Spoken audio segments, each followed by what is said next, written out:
मकई की भरपूर पैदावार के लिए खादों का इस्तेमाल इस जदवल में दी गई हिदायत के मुताबिक करें।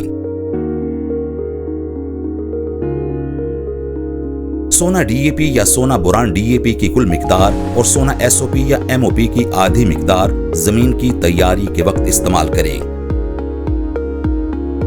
अज्जाए सगीरा की कमी की सूरत में सोना जिंक 7.5 किलोग्राम और सोना बोरान 3 किलोग्राम फी एकड़ बुवाई के वक्त इस्तेमाल करें।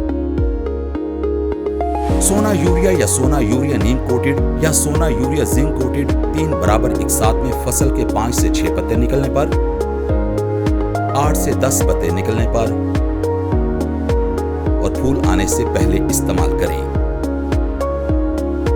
मकई में खादों के इस्तेमाल के मुतालिक मजीद मालूमात और रहनुमाई के लिए राब्ता करें। मुफ्त हेल्पलाइन 0800 00332 या FFC की वेबसाइट मुलाहिजा करें।